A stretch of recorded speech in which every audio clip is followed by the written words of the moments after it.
Bonjour à tous, c'est avec un réel plaisir que je vous retrouve pour une nouvelle vidéo de la chaîne Mon Potager en Somme. Vidéo un petit peu compliquée puisqu'elle est faite entre deux averses et puis de très belles éclaircies. Et puis surtout compliqué de faire du potager actuellement dans la région. C'est pareil, on a de très bonnes averses, on a du vent. Donc j'espère que même au niveau qualité auditive, ce ne sera pas trop pénible. Et puis on a parfois des grosses rayons de soleil avec une belle chaleur derrière. Donc compliqué de faire des vidéos, mais surtout compliqué de faire du jardin et du potager. Cette vidéo s'articulera autour de trois parties. La première partie, ce sera quelles sont les plantations que j'ai fait en ce début du mois d'août dans mon potager.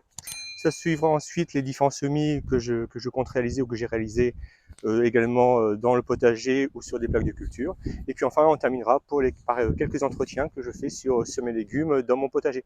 Allez, c'est parti.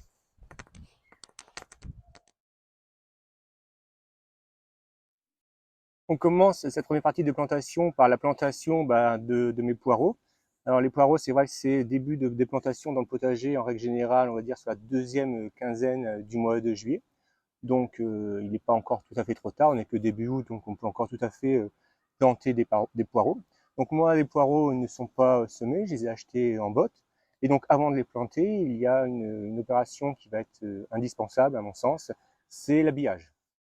Alors en quoi consiste l'habillage? L'habillage, c'est tout simplement de couper à la fois donc les racines, une partie des racines des poireaux, et puis couper une partie de la tige, du verre des poireaux. Cela a en fait plusieurs objectifs et plusieurs intérêts. Le premier intérêt, ça va être de favoriser bien sûr l'enracinement du poireau en pleine terre.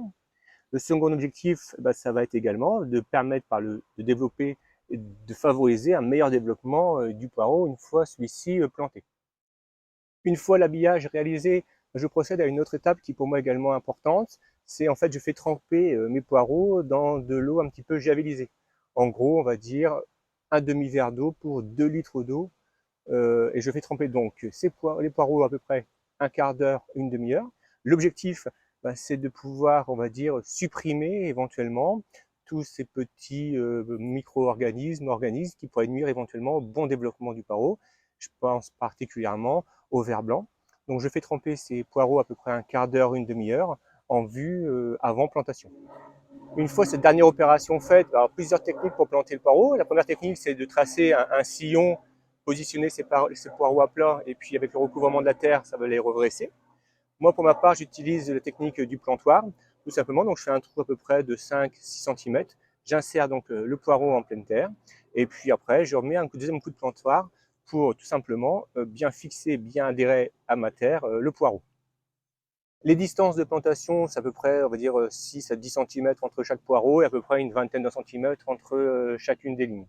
Il faut que le poireau soit donc mis dans un sol qui soit bien ameubli également en profondeur, ça c'est important pour que les racines puissent bien se développer. Alors c'est vrai que là j'ai planté mes poireaux et c'est pas dans une situation, on va dire, idéale, puisque avec la pluie, et j'ai une terre fortement argileuse, ce qui fait que c'est une terre assez collante et donc un peu difficile à travailler. Mais je voulais pas trop traîner. Il est prévu de la pluie encore tout le long de la semaine, cette première semaine du mois d'août, voire au-delà. Donc j'ai préféré ne pas attendre et mettre mes poireaux directement en pleine terre. Une fois plantés, les poireaux ont toujours nécessité d'avoir une terre bien humide. Donc il ne faut pas hésiter à les pailler pour garder bien l'humidité au sol. On peut également par la suite donc buter ces poireaux un petit peu comme on peut faire avec les pommes de terre, et on peut les buter à peu près 2-3 fois en cours de saison au niveau de la récolte, avant la récolte, pardon. Et puis ce qu'on peut faire également, c'est mettre un petit peu de purin d'ortie sur les poireaux, purin d'ortie dilué à peu près de l'ordre de 20%. Dernier point important sur la culture des poireaux, veillez toujours à bien faire une rotation de culture, car en fait, il faut éviter au maximum de cultiver des poireaux à la même place d'une année sur l'autre, et éviter également, éventuellement, si vous avez fait sur votre planche de culture de l'ail, etc., ail, oignon, échalote par exemple, de mettre des poireaux par la suite. Alternez toujours, comment dire, légumes racines avec des légumes feuilles par exemple. Deuxième plantation que j'ai réalisée là sur ce début du mois d'août, ce sont encore une fois des choux. Alors j'avais déjà fait des plantations de choux sur le mois de juin ou juillet. Et puis c'est vrai qu'à mon retour de congé, mes choux là, ils ont fortement attaqué. Et c'est vrai que dans ma dernière vidéo, vous avez pu voir que je risque de ne pas avoir beaucoup de récoltes de choux à ce niveau-là. Donc j'ai décidé de me relancer à nouveau dans la culture de choux, je lâche pas l'affaire. Donc cette fois-ci, par contre, je les vais mettre sous tunnel, hein, puisqu'ils ont été quand même pas mal attaqués. Et puis c'est vrai que dans les commentaires que j'avais pu avoir dans ma dernière vidéo, on m'a dit de mettre un filet à insectes, etc. Donc j'ai décidé d'essayer là le cueilleur de choux sous tunnel. Donc j'ai installé un petit tunnel nantais pour ça. Donc deux types de choux. D'abord des choux brocolis. Donc c'est de la F1 tout simplement. Donc ça on peut encore jusqu'au mois d'août planter encore des choux brocolis. Et puis deuxième type de chou, c'est de la chou paumée rouge Buscaro. Donc c'est pareil, c'est de la F1. Donc là pareil, on peut encore semer, planter pardon, jusqu'au mois d'octobre ce type de chou. Donc là on verra par la suite en espérant que mes choux ne soient pas trop attaqués. On verra bien évidemment par la suite, il n'y a jamais de certitude à ce niveau-là. Donc distance de plantation à peu près 30 cm entre les choux. Et puis donc là, comme je disais, sous tunnel nantais pour essayer de les protéger au maximum, à la fois des maladies et puis également surtout des insectes qui viennent piqûrer allègrement les feuilles. Les semis que je vais réaliser sur ce mois d'août, deux types de semis, des semis en pleine terre et puis des semis sur plaques alvéolées. Alors je vais commencer déjà par les semis en pleine terre. Donc on va commencer tout simplement par les semis, je vais continuer par les semis de carottes. Alors les semis de carottes, ce sera donc de la Colmar et puis de la Nantaise. Alors bon, c'est vrai que sur les paquets, c'est marqué jusqu'au mois de juillet, on est début août. Donc, et au regard du temps, etc., j'estime qu'on peut encore tout à fait semer encore ce type de carottes. Donc les carottes, par contre, je vais les semer entre mes lignes de poireaux, tout simplement, parce qu'il s'agit a priori d'un bon compagnonnage poireau-carotte. La carotte va en fait limiter l'invasion de la teigne du poireau. Et puis en contrepartie, le poireau va éviter éventuellement l'invasion de mouches qui sont néfastes également au développement des carottes. Donc premier semis que je vais réaliser en pleine terre, c'est donc les carottes.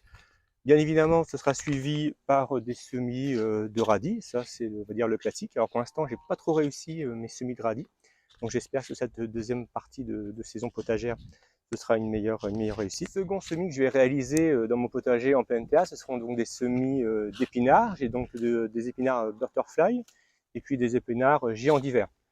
Alors je vais attendre, je pense, peut-être deuxième quinzaine d'août, ou tout au moins la deuxième semaine du mois d'août, pour pouvoir les semer. Ils seront semés normalement à côté de mes choux, puisqu'il semblerait également que ce soit un bon compagnonnage, épinards choux, et puis j'ai des tomates juste à côté, donc ce triptyque a priori n'est pas néfaste. Donc ce sera semé donc à côté de mes choux que je viens de vous montrer dans la partie précédente. Concernant les semis sur plaques alvéolées, le premier semis que je vais réaliser, c'est des semis d'oignons blancs hâtifs de Paris. Et puis, donc ça, on peut les semer encore éventuellement sur septembre. Après, on va s'attaquer essentiellement sur des semis de salade. Donc, bien évidemment, on va pouvoir démarrer sur août et puis septembre également, c'est de la mâche. Donc, j'ai fait des semis de mâche à grosses graines et puis de la ronde maraîchère. Donc, la ronde maraîchère, on peut même aller jusqu'au mois d'octobre au niveau des semis. Donc c'est véritablement adopter cette variété-là, on va dire, aux récoltes d'automne et d'hiver. Autre semis que je vais réaliser, ce sera donc de la chicorée géante maraîchère race Salanca, c'est de la scarole.